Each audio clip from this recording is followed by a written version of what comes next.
রাজমিস্ত্রি চলে গেলেন, কিন্তু রাজমিস্ত্রি কার আওলাদ আপনারা বলেন? বাদশার আওলাদ, বাদশাহ হারুন আর রশিদ রহমতুল্লাহর আওলাদ। রাজমিস্ত্রি কারণ হোসেনে নাকে। এবার তিনি কাজ করতে গেছেন, কোনো যুগালের প্রয়োজন নেই, সুবহানাল্লাহ বলেন। একাই বালি মাখায়, একাই তোলে, একাই ইরগাতে।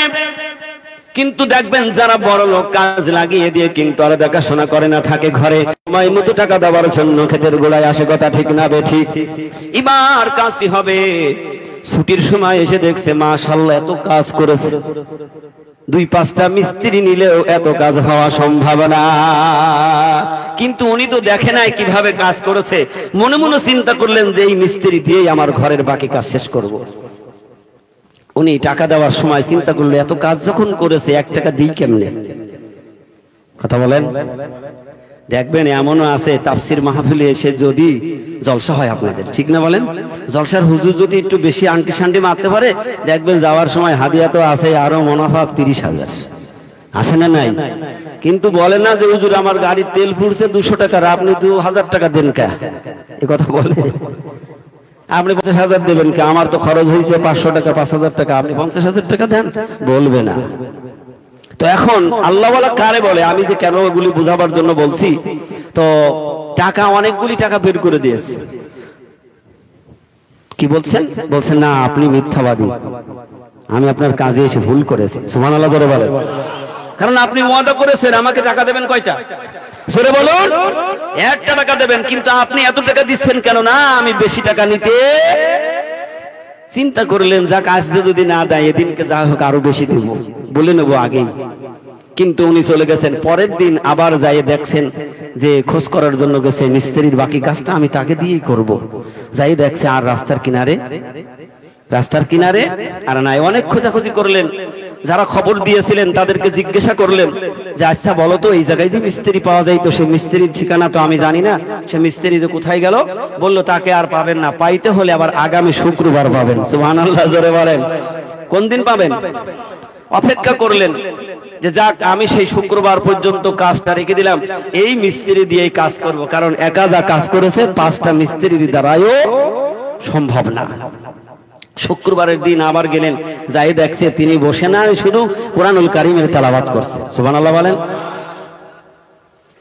আবার যাই জিজ্ঞাসা করলো বাবা আমি তো সেই আমির, আবার এসেছি, আমার বাকি কাজটা করতে হবে, আমি তোমার তালাশ করি 1 সপ্তাহ অপেক্ষা করেছি। বলে আপনি তো কথা মানেন না, আপনার কাজে আমি যাব না। বলে হ্যাঁ কথা শুনবো। বলে তাহলে আমার কথা হলো 1 টাকা দিতে হবে কয়টা? জোরে বলুন। 1 টাকা দেবেন, আর যখনই নামাজের সময় হবে, আমার ছুটি হবে, নির্দিষ্ট সময় আমি কাজের ছুটি করব। কাজ বেশি হোক আর কম হোক, আমার টাকা কিন্তু কম দিতে পারবেন না। কাজ কি কম হবে? জোরে বলুন। এবার চিন্তা তার মনের মধ্যে যে একা কেমনে এত কাজ করে, আমি দেখব।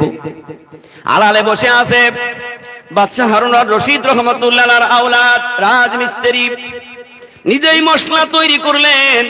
ওখান থেকে মশলা, ওই যে কুন্ডি নাকি বলে চেনেন তো, কুন্ডি লাগায় মশলা অটোমেটিক উঁচু হয়ে ইটির উপরে চলে যায়, ইটির দিকে শুধু ইশারা করে, অটোমেটিক ইট এসে গাঁথনি হয়ে যাচ্ছে। আল্লাহু আকবার বলেন। আমি মনে মনে চিন্তা করলেন আরে আমি কোন মিস্ত্রি নিয়েছি, এই মিস্ত্রি তো বড় জাদুকর, এই মিস্ত্রির অনেক প্র্যাকটিক্যাল আছে। মনে মনে চিন্তা করলেন আরে এমন কাজ করলেন গতদিন যা কাজ হয়েছে তার চাইতে বেশি কাজ হয়ে যায়। কারণ তিনি তো আল্লাহর বন্ধু, আল্লাহর মাহবুব। বাদশাহ হারুন আর রশিদ রহমতুল্লাহর আওলাদ হলো আল্লাহর বন্ধু, তিনি মিস্ত্রি। কিন্তু ইট বলছে না না না বন্ধুরে, তোর হাত লাগানো লাগবে না, আমি ইটই তোর জন্য যথেষ্ট হয়ে গেলাম। এবার টাকা দেওয়ার সময় বলে বাবা আমি তোমার কাজ করিয়েছি, তুমি এত কাজ করতে পারো। ইট অটোমেটিক উঠে গেছে, সেগুলি আর বলার সাহস পাই না। এবার টাকা দেওয়ার সময় অগণিত টাকা নিয়ে আসছে, আপনার আর কাজ করা লাগবে না, আপনি এই টাকাগুলি নিয়ে আপনি বসে থাকবেন, বসে খাবেন। বলেন না না না আমার যা মজুরি তাই দিতে হবে, কারণ তোমার সাথে ওয়াদা করেছি। টাকা হলো কয়টা? জোরে বলুন। ইরাই হলো বন্ধু, ইরাই হলো মুহতাত। একটা কাজের বিনিময়ে তারা উপরন্তু টাকা সেখানে গ্রহণ করে না। জোরে বলুন সুবহানাল্লাহ। তিনি চলে গেলেন ওই একটা টাকা নিয়ে, আর তিনি জঙ্গলের বাইরে আসেন। আল্লাহু আকবার বলেন। কারণ আল্লাহর বন্ধু যারা, তারা কখনো নিজেকে নিজে বড় করে না, নিজে জাহির করে না, নিজের নামটা তারা পরিচয়টা দেয় না। যদি বলতো আমি রাজমিস্ত্রি, বাদশাহ হারুনুর রশিদের আওলাদ, বলেন তো সে কি রাজমিস্ত্রির কাজে নিত? কারণ ওই জামানার আরো বাদশা ছিল, তারা হারুনুর রশিদ রহমাতুল্লাহ আলাইহিকে কর দিত। আল্লাহু আকবার বলেন। জঙ্গলের মধ্যে তিনি থাকেন। হঠাৎ মনে চেয়েছে যাই দেখি, মন চাইছে আমি সেই ছেলেটার সাথে একটু দেখা করে আসি। বড় লম্বা ঘটনা। আল্লাহর বন্ধুরা তারা কেমন? তিনি চলে গেলেন, যাই জিজ্ঞেস করলেন যেখানে একটা মিস্ত্রি পাওয়া যেত, মিস্ত্রিরা কোথায়? বলল মিস্ত্রি তো আর হাঁটতেও পারে না, চলতেও পারে না, সে তো অসুস্থ হয়ে গেছে। জঙ্গলের মধ্যে একটা গাছের কিনারে দেখেন, সেখানে সে পড়ে আছে, চলাফেরা আর করতে পারে না। কিন্তু কি খায়, কে খাওয়ায়? কারণ আমার মালিক আল্লাহ তাআলা বলেন, আমার বন্ধুদের সকল কিছু জিম্মাদারি দায়িত্ব হয়ে গেলাম আমি আল্লাহ। যায় ডাকছে, পড়ে রয়েছে, মনে হচ্ছে যেন একটা মরা লাশ পড়ে রয়েছে। রুহুটা কোন রকম ধুক ধুক করে, কানের গোড়ায় মুখ লাগায় বলে, ও আল্লাহর বান্দা, তুমি না আমার বাড়ি মিস্ত্রির কাজ করতে গিয়েছিলে? বলে হ্যাঁ গিয়েছিলাম, আমি এসে গেছি। এখন তোমার এই করুণ দশা, করুণ অবস্থা, বলো আমি তোমার কোন খেদমত করতে পারি, তোমার কি উপকার করতে পারি? সেদিন তিনি বলেছিলেন, ও আল্লাহর বান্দা, আপনি এসেছেন, আপনার খেদমত করা লাগবে না, কিন্তু আমি আপনার কাছে একটা দাবি করব, সেই দাবিটা আপনারা মানতে হবে। বলল দাবিটা কি? বুকের উপর থেকে কালাম পাকখানা তুলে দিয়ে বললেন, এই কালাম পাকখানা বাদশাহ হারুনুর রশিদ রহমাতুল্লাহ আলাইহির কাছে পৌঁছে দিও। আর আমার হাতের মধ্যে যে আংটিটা দেখছো, এই আংটি আমার মার দেওয়া আংটি। এই আংটি খানাও তুমি বাদশাহ হারুনুর রশিদ রহমাতুল্লাহ আলাইহির কাছে পৌঁছে দিও। কারণ আমি দুনিয়ায় আর থাকবো না, আমার মৃত্যু হয়ে গেলে তুমি নিজে এখানে আমার দাফনের ব্যবস্থা করো। কারণ এখন আমার নাকের মধ্যে আমার মালিক আল্লাহ তাআলার জান্নাতের সুঘ্রাণ ভাসছে। জোরে বলুন। আল্লাহর বন্ধু যারা হয়ে যাবে, এই জন্য শায়ের বলেছেন, যেদিন তুমি এসেছিলে ভাবে, কেঁদেছিলে তুমি, হেসেছিল সবে, এমন জীবন করিবে গঠন, মরণে হাসিবে তুমি, কাঁদিবে ভুবন। কি বলছে শায়ের? বলছে যে তুমি যেদিন পৃথিবীতে এসেছিলে, তুমি কেঁদেছিলে, আর তোমার সমস্ত ফ্যামিলি, সমস্ত আত্মীয় স্বজন তারা হেসেছিল। এমন জীবন করিবে গঠন, মরণে হাসিবে তুমি, কাঁদিবে ভুবন। যখন আল্লাহর নেককার মুমিন যখন চলে যাবে, এই গোটা পৃথিবী তার জন্য কান্নাকাটি করবে, আর যিনি যাবে তিনি হাসতে হাসতে দুনিয়া থেকে চলে যাবে। কথা ঠিক না ঠিক? তিনি হাসতে হাসতে চলে যাবে। কেন যাবে? আল্লাহ তাআলা বলছে, আল্লাহ রাসূল বলেছেন, যখন নেককার মুমিন মুমিনাত যখন মৃত্যু সজ্জায় থাকে, ও যদি নেককার মুমিন মুমিনাত হয়, আল্লাহ তাআলা তখন তার সামনে জান্নাতটা ঘোরায়, যে তুমি আসতে পারলেই আমি তোমার জন্য জান্নাত তৈরি করে রেখেছি। জোরে বলুন সুবহানাল্লাহ। তো তাই হয়ে গেল, তিনি তাই করলেন। এই কালাম পাকখানা হাতে করে আর আংটিটা নিয়ে তিনি রওনা করলেন, সাথে সাথে বাদশাহ হারুনুর রশিদ রহমাতুল্লাহ আলাইহি সেই কাছে রওনা করলেন। যাই দেখছেন বাদশাহ একটা ঘোড়ার পিঠে চড়ে কোথায় যেন সফরে বাইর হচ্ছে। তা তিনি ডাকলেন, বাদশাহ, বাদশাহ তুমি একটু দাঁড়াও, আমার একটু কথা শোনো। বাদশাহ তো দাঁড়াতে চাই না, আবার দৌড়ায় গিয়ে সামনে আড়াল হয়ে বললেন, হে বাদশাহ, তুমি একটিবার একটি মিনিট আমার সামনে দাঁড়াও, আমি তোমার কাছে এসেছি বহু দূর থেকে। বলল কোথা থেকে এসেছো? বলে আমি অমুক জায়গা থেকে এসেছি, আমি অমুক জঙ্গল থেকে এসেছি, একটা সন্তান, সেই সন্তানটাকে দাফন করে আমি এসেছি। বাচ্চা তাকিয়ে দেখলেন তার বুকের মধ্যে যে কালাম পাক, এই কালাম পাক তো আমার দেওয়াই কালাম পাক। সুবহানাল্লাহ জোরে বলেন। আমির ডাক দিয়ে বলে, বাদশা আমাকে বলেছে এই কালাম পাকখানা আপনাকে দিতে। বাদশাহ হারুনুর রশিদ রহমাতুল্লাহ আলাইহি কালাম পাকখানা বুকের মধ্যে জড়িয়ে বললেন, কই রে কই, আমার সেই পাখি হাতে বসা সেই সন্তানটা কই? কারণ এই কালাম পাক তোমার সন্তান তেলাওয়াত করত। আবার হাতের থেকে আংটিটা নিয়ে বাদশাহ হারুনুর রশিদ রহমাতুল্লাহ আলাইহির হাতে দিলেন, আর বললেন এই আংটিটা আপনার কাছে দিতে বলেছে। বাদশাহ হারুনুর রশিদ রহমাতুল্লাহ আলাইহি বললেন, কোথা থেকে দিয়েছে? বলে সে আর দুনিয়ায় নেই, তার দাফন হয়ে গেছে। জোরে বলুন সুবহানাল্লাহ। এই জন্য আল্লাহ তাআলা বলেন, আমার বন্ধু যারা, আউলিয়া যারা, তারা তো এই দুনিয়া চাই না। ৩য় নম্বর আয়াতে বলছে, লাহুমুল বুশরা ফিল হায়াতিদ দুনিয়া ওয়া ফিল আখিরাহ লা তাবদীলা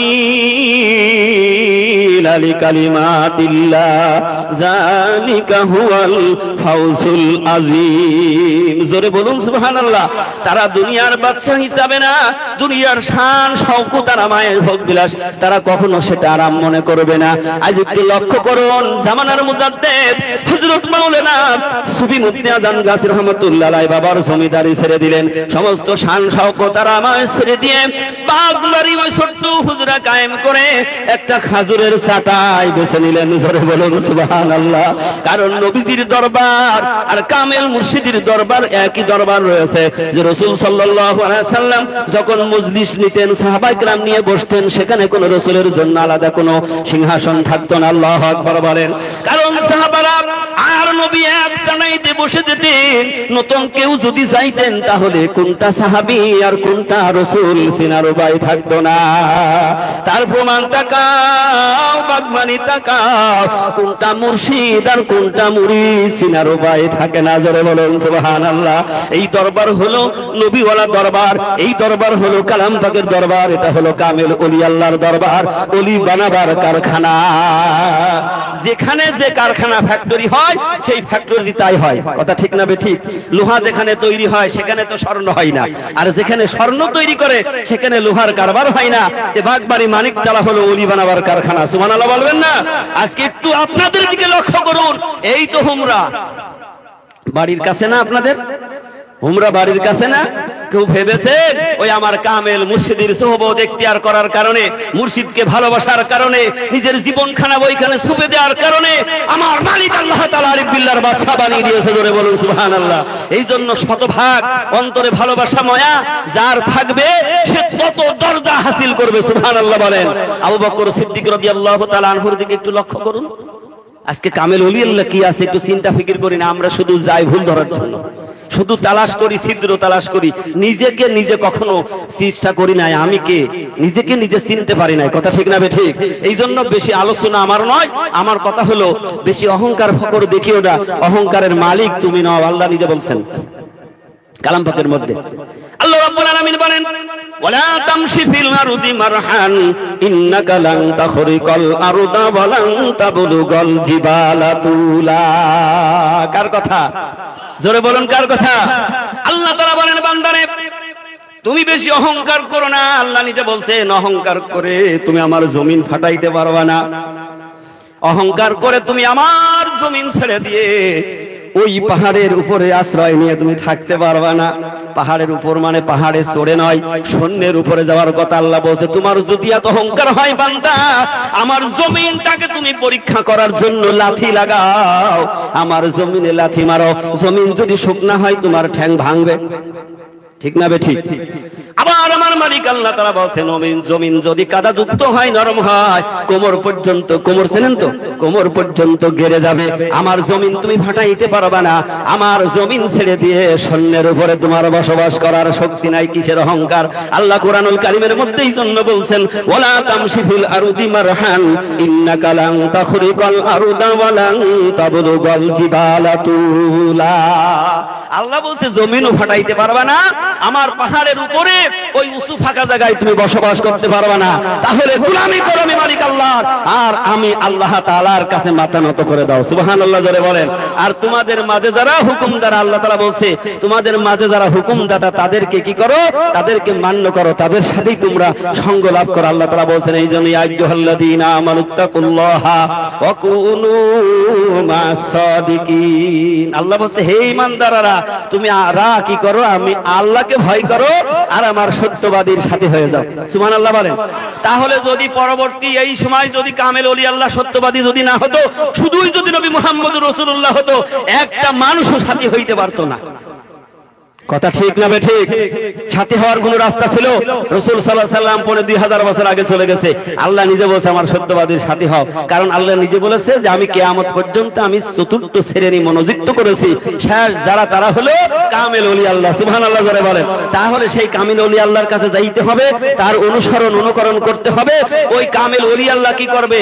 বিশ্বনবী মুহাম্মদুর রাসূলুল্লাহ সাল্লাল্লাহু আলাইহি সাল্লামের সেই সুন্নাত মোতাবেক সেই রাস্তাটা বাতলিয়ে দেবে, বিশ্বনবী ভালোবাসার পাত্র হয়ে যাবে, আর আমার আল্লাহ তাআলাকে পাওয়া সম্ভব হয়ে যাবে। জোরে বলুন সুবহানাল্লাহ।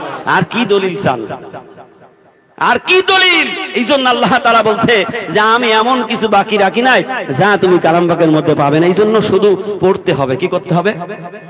যখন প্রথম ওহী নাজিল হলো, রাসূল সাল্লাল্লাহু আলাইহি সাল্লাম হীরা গুহায় প্রথম ওহী নাজিল যখন হলো, জিবরিল এসে দাঁড়িয়ে গেছে। রাসূল সাল্লাল্লাহু আলাইহি সাল্লাম প্রথম দেখছেন জিবরিলকে সশরীরে। সুবহানাল্লাহ বলেন।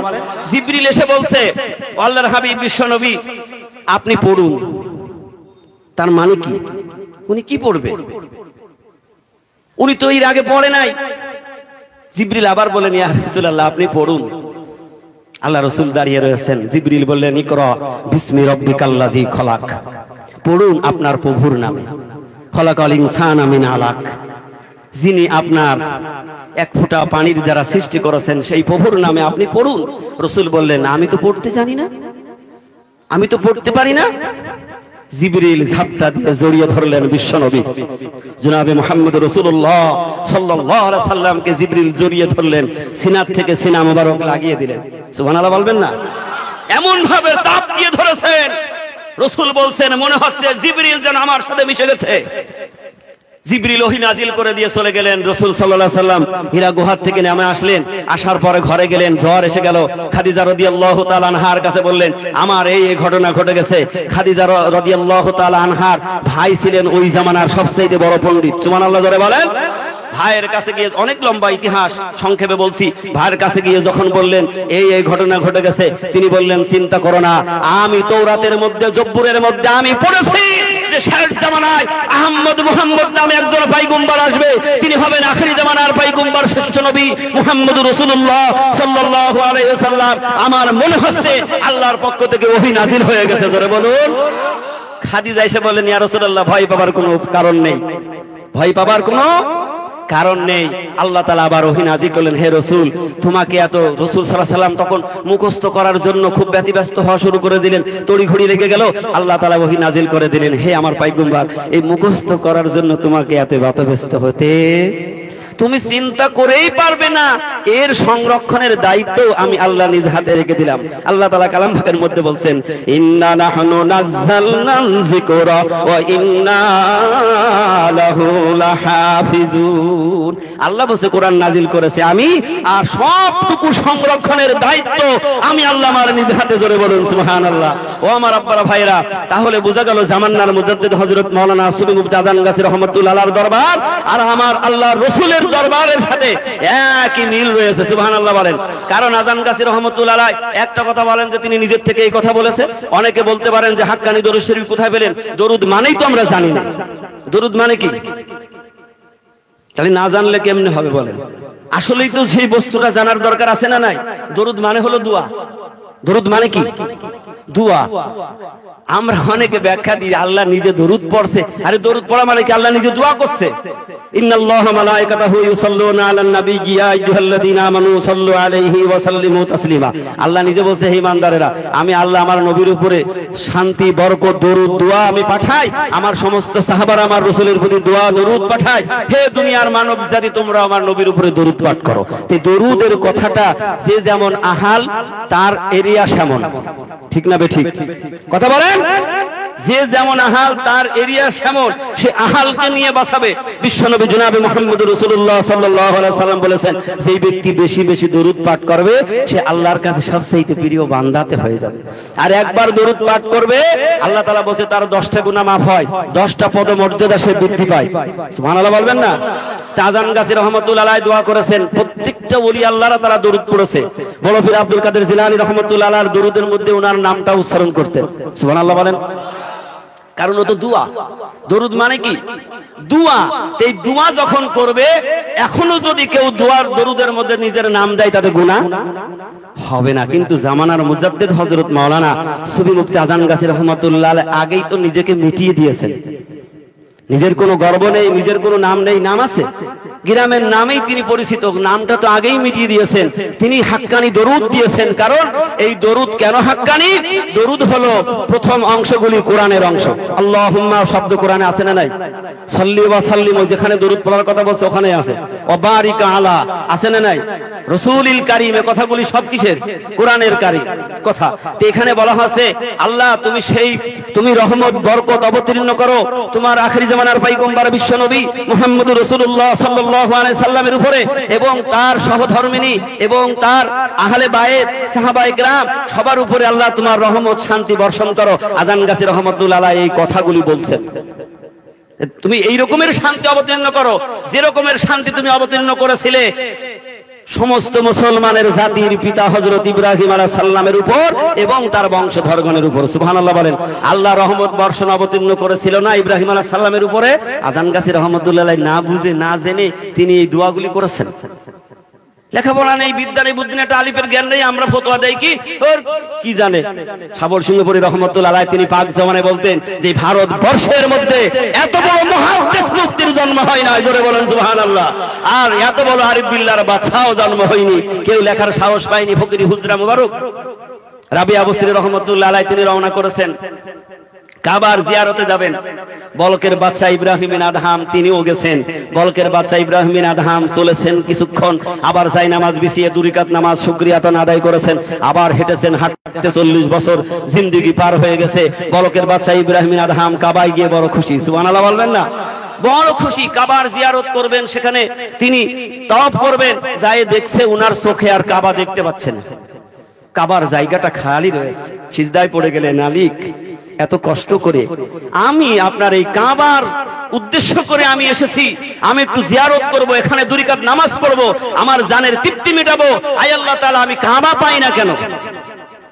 আল্লাহ রাব্বুল আলামিন বললেন, বলকের বাদশা ইব্রাহিম বিন আদহাম, কাবা তো কাবার জায়গায় আছে, কিন্তু আমার একজন বান্দি নিজের জীবনকে আমার জন্য দান করে দিয়েছে, যৌবন দান করে দিয়েছে। দুনিয়ার মধ্যে সেগুলো তার সংসার পাতে নাই। আমি মালিক আমার প্রেম সাগরে ডুব দিয়ে দুনিয়ার সুখের জীবন নষ্ট করেছে। আমি মালিক আল্লাহ তাআলাকে পাবার আশায় আমার ওই বান্দি রওনা করেছে, 5 বরাবর পথ পর্যন্ত এসেছে। আমি আল্লাহ তাআলা আমার কাবাকে তুলে দিয়ে তার স্বাগতম বানাবার জন্য পাঠিয়ে দিয়েছি। জোরে বলুন না সুবহানাল্লাহ। রাবিয়া বসরি রহমাতুল্লাহ আলাইহি হঠাৎ দেখতে পেলেন, কিরে কাবা আমার সামনে এত তাড়াতাড়ি কেন? আল্লাহর পক্ষ থেকে গাইবে আওয়াজ এসে গেল, রাবিয়া তোমাকে স্বাগতম জানাবার জন্য আমি কাবাকে ইস্তেকবাল করেছি। সুবহানাল্লাহ বলেন। দেখবেন যদি কোনো প্রধানমন্ত্রী এক জায়গায় আগমন করে, রাস্তা 3 মাইল দূর থেকে ফুলের মালা নিয়ে স্বাগতম, ওয়েলকাম, মারহাবা, কথা ঠিক না বে ঠিক আছে না? নাই? আবার দেখবেন জলসাতেও হুজুররাও এরকম মারহাবা পায় কি পায় না? কথা বলেন। হুজুরদের ফুলের তোলা দেওয়া হয়, মারহাবা হয়, বড় বড় গেট তৈরি করা হয়। আমার জামানার মুজাদ্দিদ হযরত মাওলানা সুফি মুফতি আজান গাছী রাহমাতুল্লাহ আলাইহি একমাত্র আশিকিন সেই আল্লাহ, এই জন্য এত শান শওকত তার দরকার হয় না। সুবহানাল্লাহ বলেন। কোনো মারহাবার প্রয়োজন হয় না। বাইজিদ বুস্তামি রহমতুল্লাহ আলাইহি জবরদস্তি ওলি আল্লাহ না, তিনি একটা জায়গায় সফর করবেন, ঘোষণা হয়ে গেছে বাইজিদ বুস্তামি রহমতুল্লাহ আলাইহি আগমন করবেন। সেই মাসটা ছিল খুব একটা ভালো মাস, রমজান মাস। কি মাস? রমজান মাস। বাইজিদ বুস্তামি রহমতুল্লাহ আলাইহি তো রোজা আছে না নাই? ওলি আল্লাহদের রোজা কাজা হয়, 12 মাসই তো রোজা করে।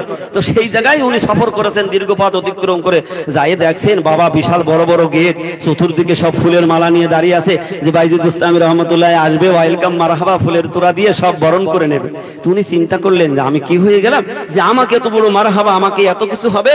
তো চিন্তা করলেন, একটা হিকমত তৈরি করলেন। আল্লাহর বন্ধুরা কি আছে দেখেন, তিনি কি করেছে, ওনার তো ইফতারির রুটি আছে ব্যাগের মধ্যে। তো হাদিসের কথা এগুলি, তো উনি ব্যাগের মধ্যে থেকে রুটি বাহির করে রুটি ছিঁড়ে খাইতে খাইতে চলে যাচ্ছে। এখন যারা দাঁড়িয়ে আছে ফুলের মালা নিয়ে কয়, কোন পাগলের জন্য আইছি? রমজান মাস, এই পাগলের জন্য এত শান শওকত, এত কিছু ফুলের মালা সব টান দিয়ে দিয়ে ছিঁড়ে ফেলে দেয়। দুধ তো কার গলায় ফুলের মালা দেবো? সব দেখছে যে সেই রোজার মাসে রুটি খায়, এ কি বড় ওলি আল্লাহ হইতে পারে? কিন্তু কোরআনে কি বলছে? আল্লাহ বলছে, তুমি যদি সফর অবস্থায় থাকো, তুমি যে কোনো সময় ফরজ রোজা হলেও তুমি ভেঙে দিতে পারবে। যদি তোমার কোনো অসুবিধা বাধা আসে, ওইটা বাধা না, ওইটা একটা অসুবিধা না, ওলি আল্লাহরা তো ধরা দিবে। তখন দেখলো ওয়েলকাম মারহাবা আর কিছু নেই, সব চলে গেছে। সুবহানাল্লাহ যারা বলেন, জোরে বলুন না সুবহানাল্লাহ।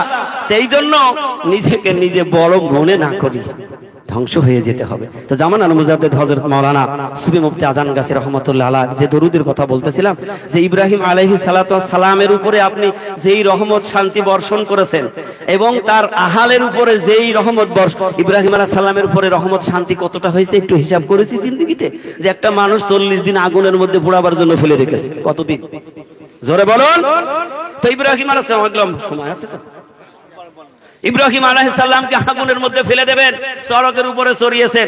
এবার সমস্ত ফেরেশতারা এসে বলছে, ইব্রাহিম তুমি একটু অনুমতি দাও, আগুনটারে ঠান্ডা করে দেই, আগুনটা উড়িয়ে দেই। জিবরিল এসে বলে যে এই আগুন সরাতে তো আমার সময় লাগবে না, আল্লাহ আমার 6000 পাকা দিয়েছে। কয় হাজার?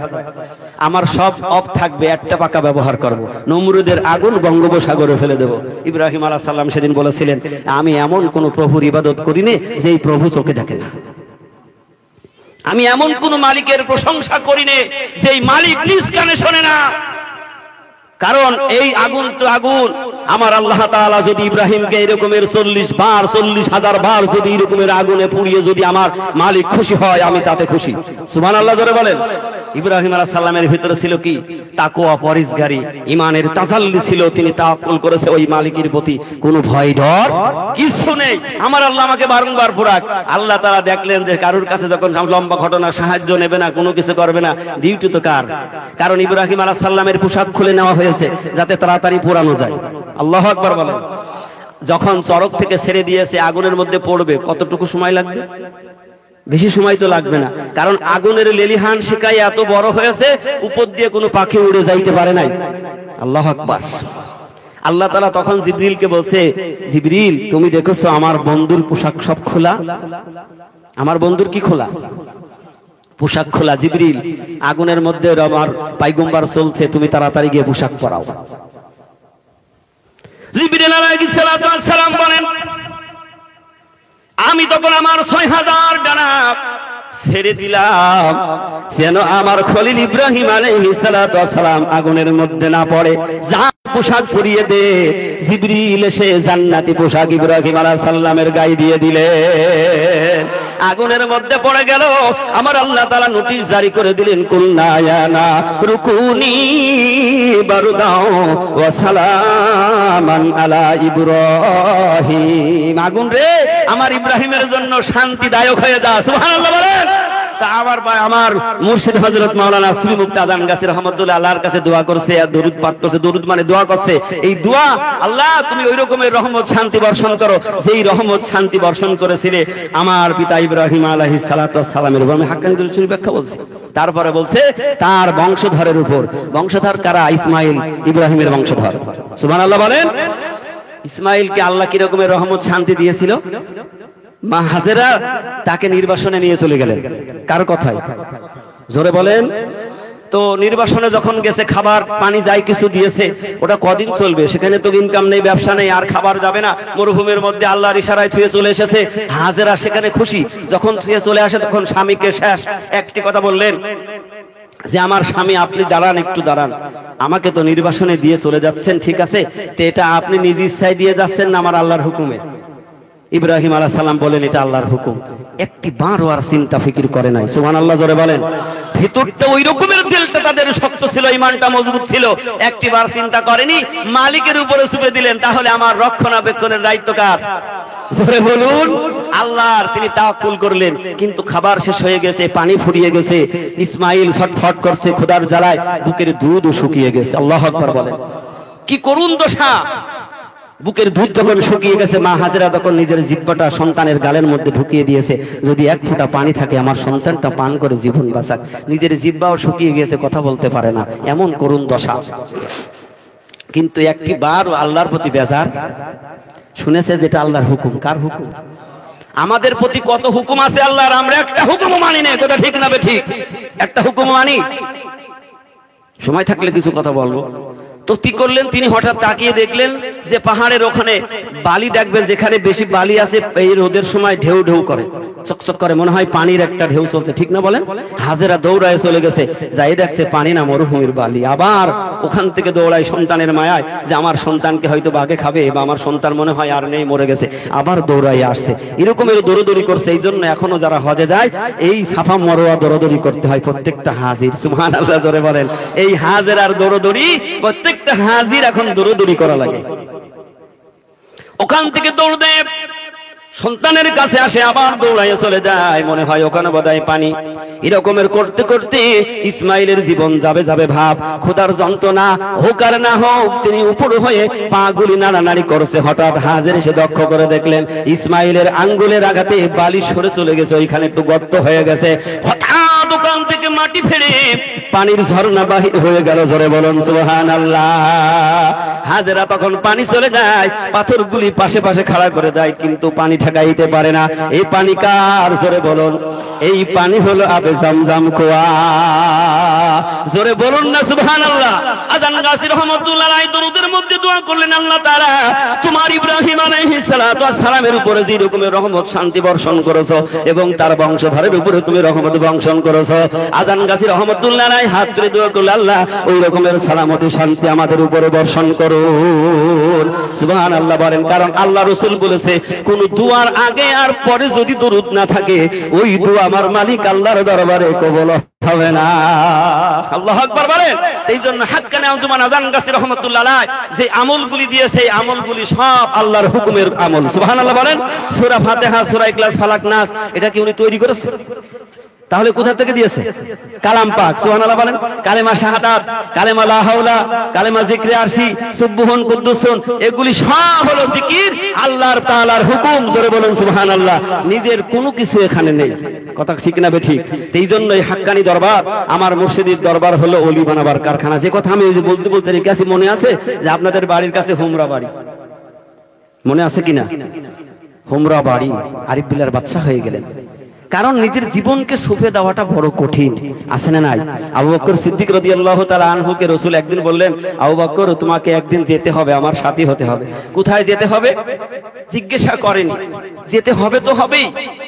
নিজে তৈরি হয়ে গেলেন, আর মনে মনে সবসময় বলতেন যে আমি যদি রাসূলের এই ডাকে সাড়া না দিতে পারি, যদি না দিতে পারি, তাহলে আমি আবু বকরের জীবনটাই তো নষ্ট হয়ে যাবে, তাহলে আমার জীবনটাই তো বরবাদ হয়ে যাবে।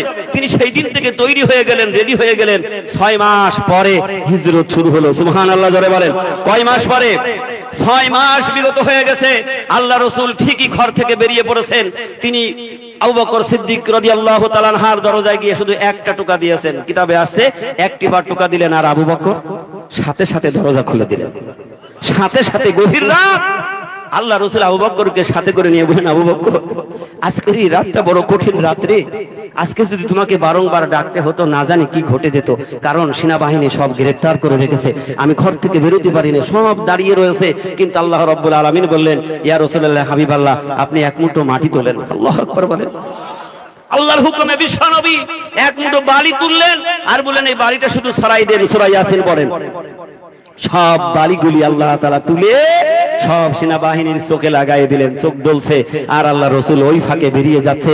আর আলী বললেন, ইয়া রাসূলুল্লাহ, হাবিবাল্লাহ, আপনি চিন্তা করবেন না, আপনার বিছানায় আমি আলী শুয়ে গেলাম, আমাকে সে ধরবে, আপনাকে না পেয়ে যেন আমাকে হত্যা করে, আর আমার জীবন দিয়ে যেন আমি আপনাকে বাঁচিয়ে দিতে পারি। জোরে বলুন সুবহানাল্লাহ।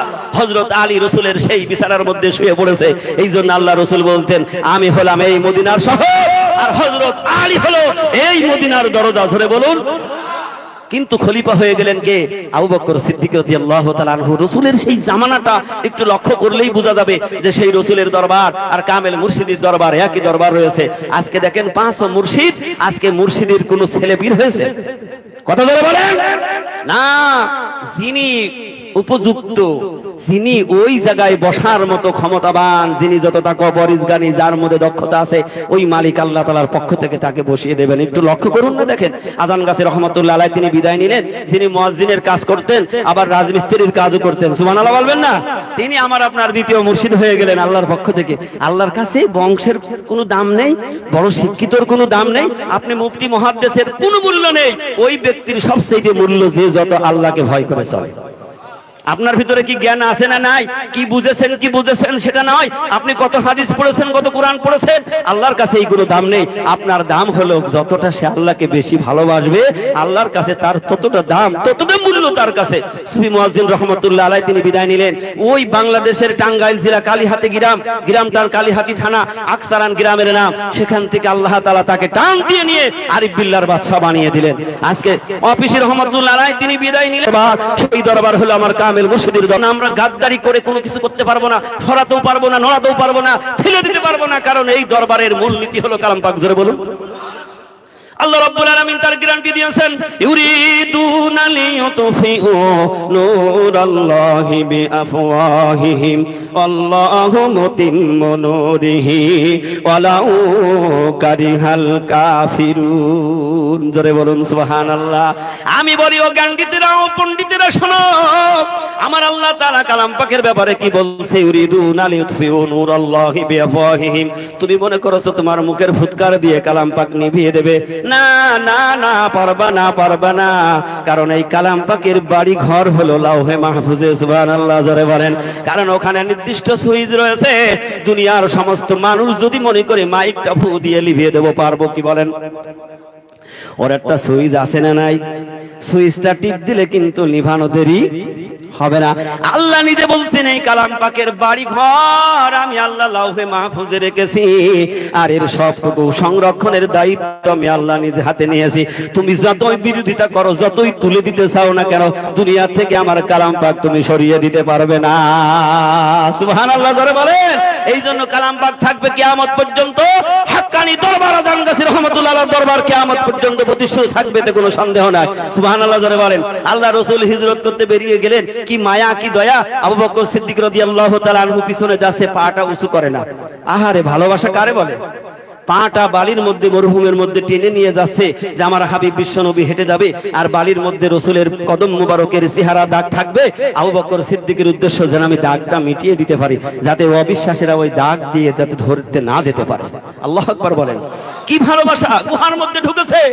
আল্লাহ রাসূল সাল্লাল্লাহু আলাইহি সাল্লাম তার সাথী সঙ্গী করে নিয়ে আবু বকর সিদ্দিক দেখলেন এর মধ্যে অনেক গর্ত রয়েছে, বাইরে কোন সাপ বিছু থাকতে পারে। নিজের চাদর মুবারক পাকড়ি ছিঁড়ে ছিঁড়ে গর্তগুলি সব বন্ধ করলেন। ফুরিয়ে গেছে, আর উপায় নেই, একটা গর্ত সামনে বসা আছে, সেই গর্তটা পাও দিয়ে চাপ ধরে আবু বকর বসে গেছে। আর আল্লাহ রাসূল সাল্লাল্লাহু আলাইহি ওয়াসাল্লাম বলেন, আবু বকর তুমি একটু উরুটা শাট করে দাও, আমি নবী একটু বিশ্রাম নেই। আল্লাহু আকবার। আবু বকর সিদ্দিকের উরুর উপরে মাথা, নবীজি একটু ঘুমিয়েছেন। আবু বকর সিদ্দিক যেখানে পাও দিয়ে বসে রয়েছে, ওদিকে বিষধর সাপ অপেক্ষায় আছে।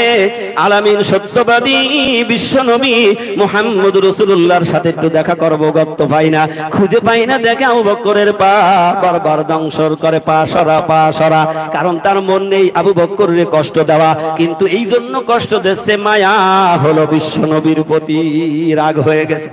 আবু বকরের বিষের যন্ত্রণায় গোটা শরীর জর্জর হয়ে গেছে। এবার বিষের যন্ত্রণা থেকে আবু বকর সিদ্দিক রাদিয়াল্লাহু তাআলা আনহুর চোখ থেকে এক ফোঁটা পানি বেরিয়ে পড়ে গেছে।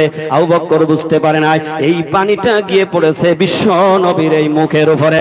যখনই পড়ে গেছে, গরম পানি পড়ার সাথে সাথে বিশ্ব নবীর ঘুম ভেঙে গেল।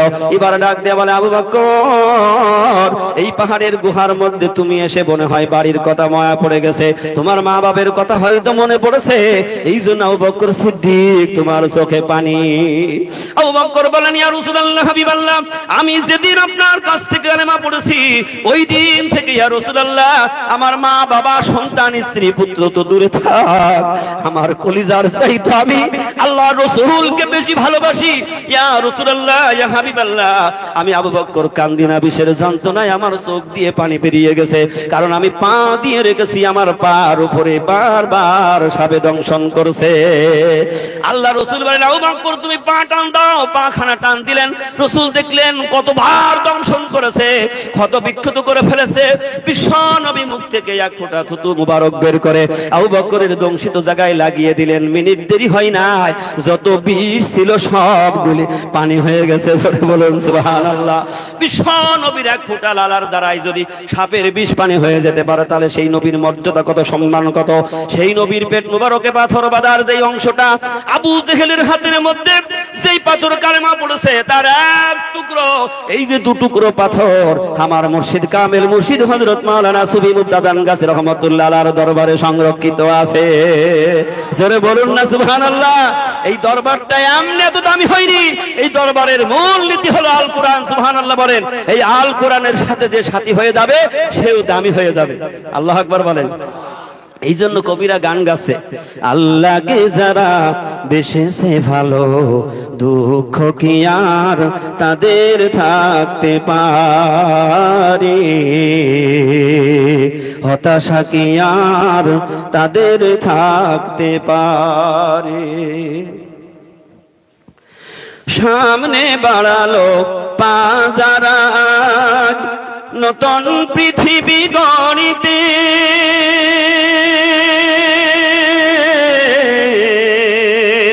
জানা তো ছিল তাদের সকলের কত যে হবে লড়তে, জীবন বাঁচিয়ে রেখেছিল তারা মরণ দিয়ে শুনো,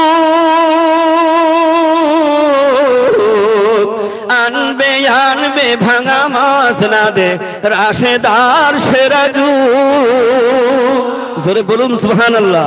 এই জন্য কই বলছেন, আল্লাহকে যারা বেশেছে ভালো, দুঃখ কি আর তাদের থাকতে পারে, দুঃখ কি আর তাদের থাকতে পারে।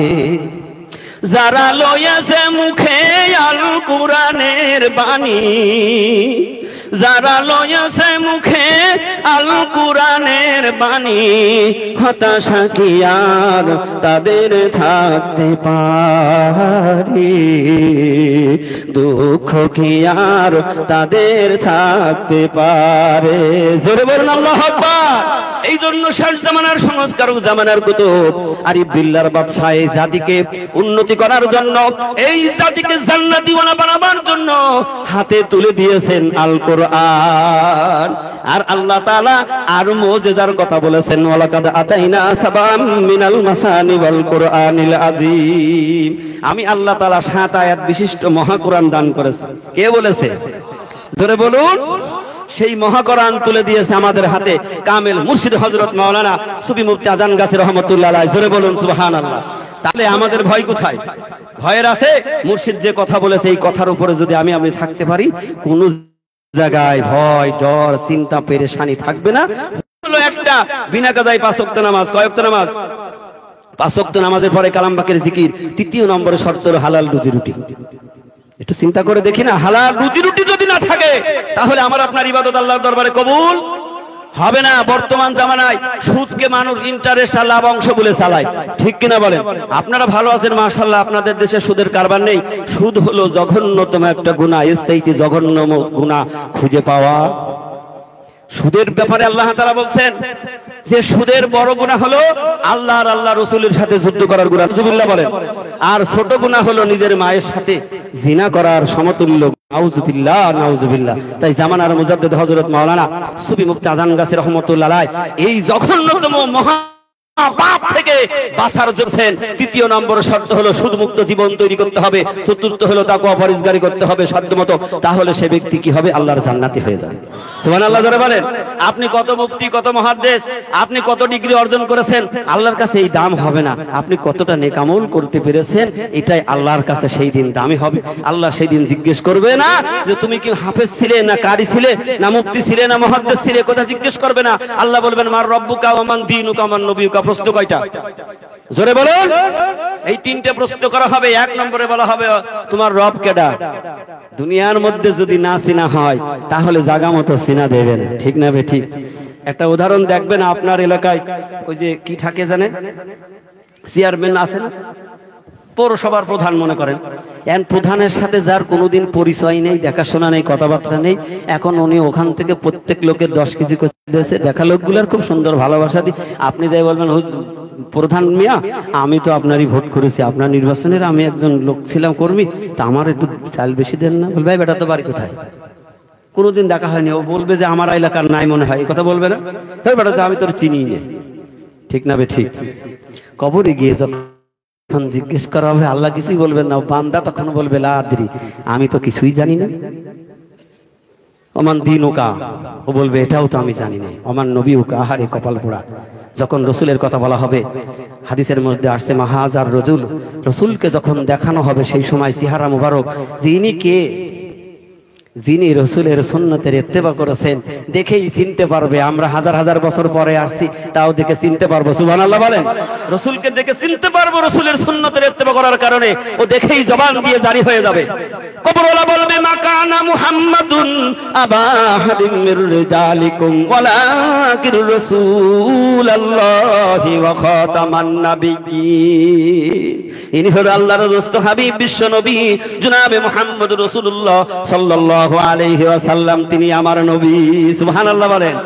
আবার যখন জিজ্ঞেস করবে মান দিনুকা, উত্তর দেবে ইন্নাদ-দীনা ইনদাল্লাহিল ইসলাম, আমার দিন হলো ইসলাম। যখনই বলবে তোমার রব কেডা, ও যদি না থাকে, রবের গোলামি না করে, তাহলে বলবে আমি চিনি নে, বুঝি নে, জানি নে বলবে।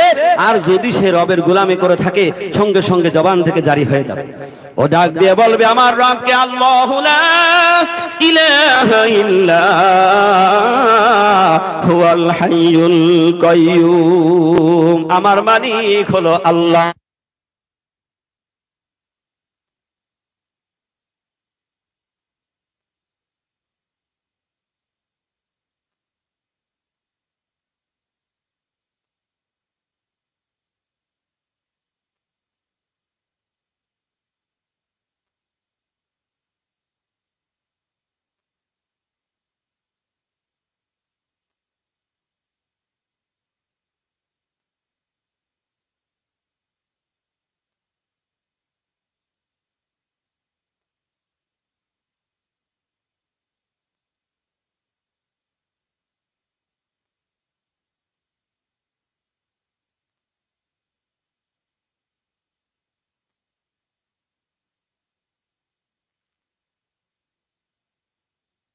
রাসূলুল কারীম রাহমাতাল লিল আলামিন শাফিল মুজনবিন সাইয়্যিদিনা মাওলানা নবিয়্যিনা মুহাম্মাদিন ওয়া আলা আলিহি ওয়া আহলি বাইতিহি ওয়া আওলাদিহি ওয়া যুররিয়্যাতিহি ওয়া আযওয়াজিহি ওয়া সাহাবিহি ওয়া আউলিয়াইহি ওয়া উম্মতিহি আজমাইন কামা সাল্লাইতা ওয়া সাল্লামতা ওয়া বারাকতা রাহিমতা আলা সাইয়্যিদিনা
সবাই জবান ছেড়ে দিতে আল্লাহুম্মা সাল্লি ওয়া সাল্লিম আলাইকা বিনা রাসূলিল কারীম রাহমাতুল্লাহি সাইয়্যিদিনা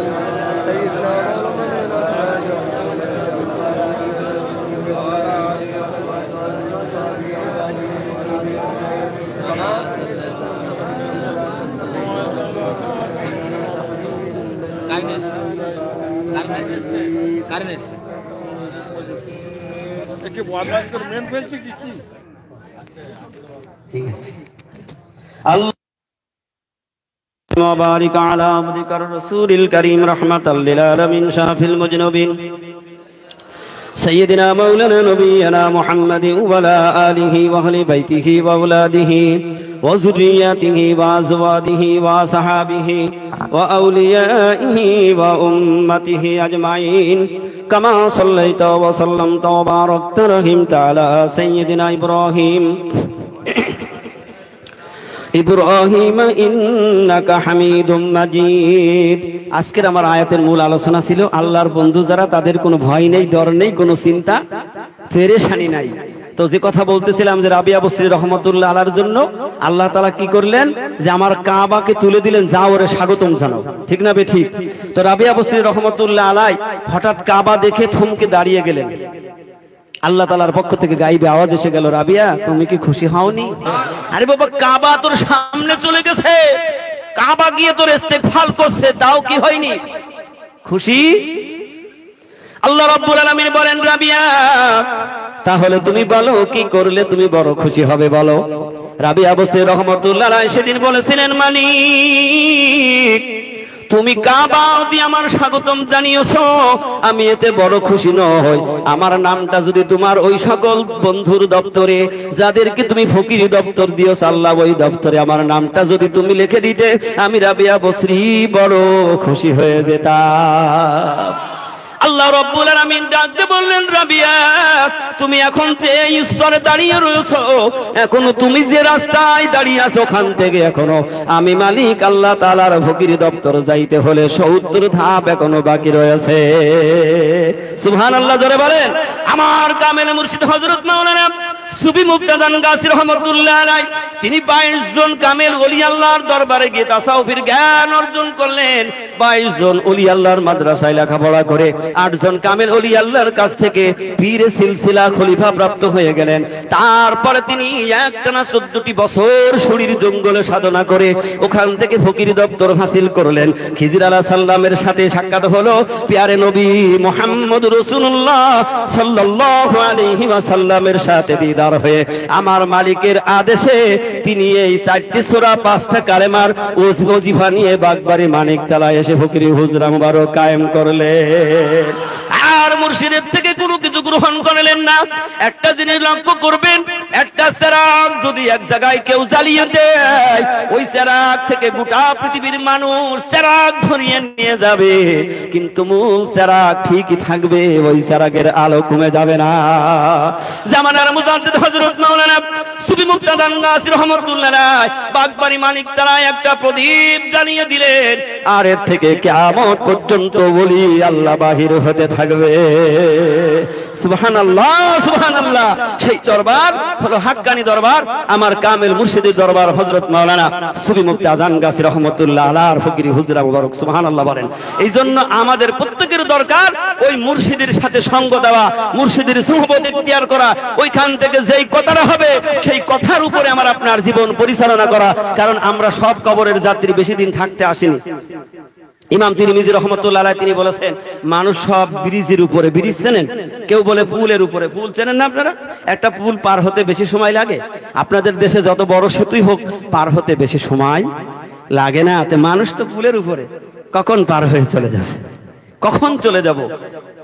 ইমাম রাজি রহমাতুল্লাহ আলাইহি তিনি আরো যে 60 বছর হায়াতের জিন্দেগি আখিরাতের দিনের তুলনায় এই পৃথিবীর 2 মিনিটের জিন্দেগি। একটু ভাবুন। আর অনন্তকাল যেখানে থাকতে হবে সেই অনন্তকালের কোনো সীমা রেখা নাই। ইমাম তিরমিজি রহমাতুল্লাহ তিনি আরো বলেছেন যে ওই জামানার দিনটা কত লম্বা হবে, কত দীর্ঘায়ু হবে, তার একটা কিছু এক্সাম্পল আমার কাছে আছে। কেমন?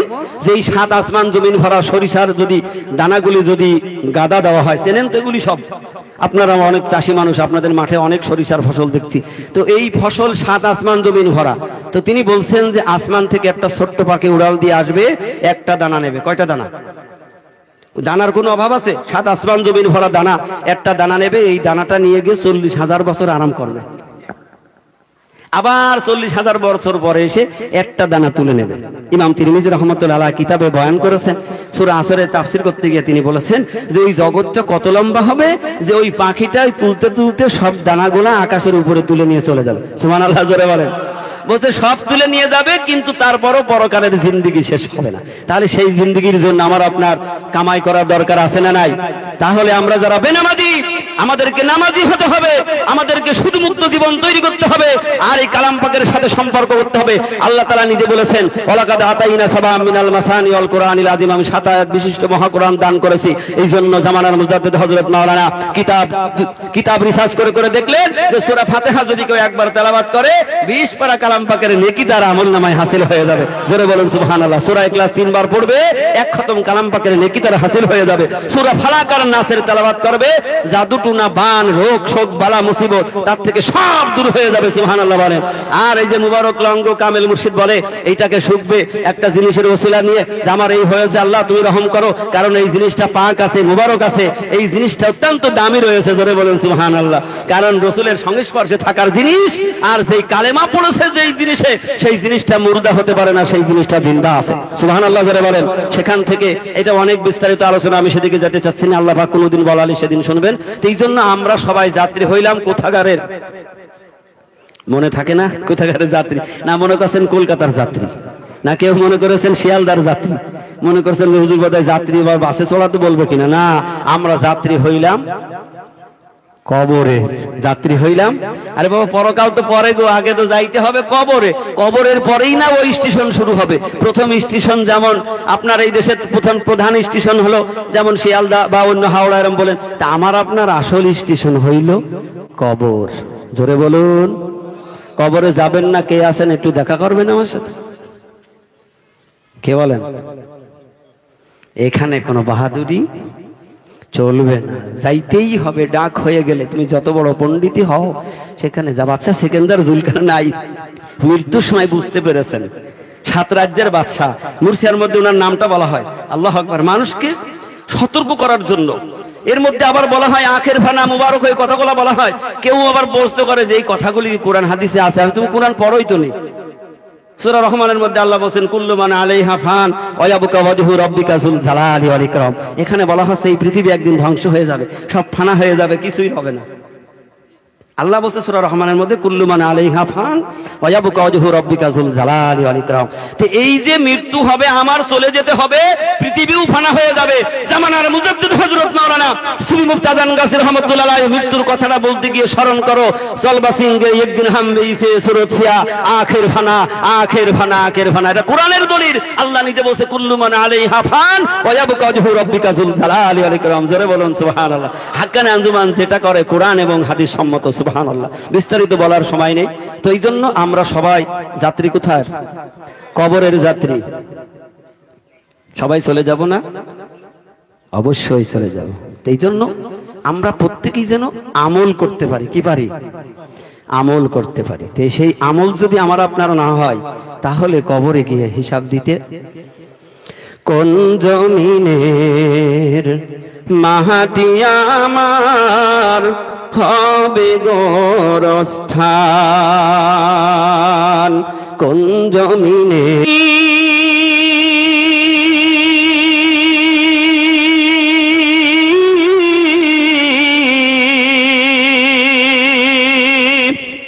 কাদের চোখের জলে আমি পাব পরিত্রাণ।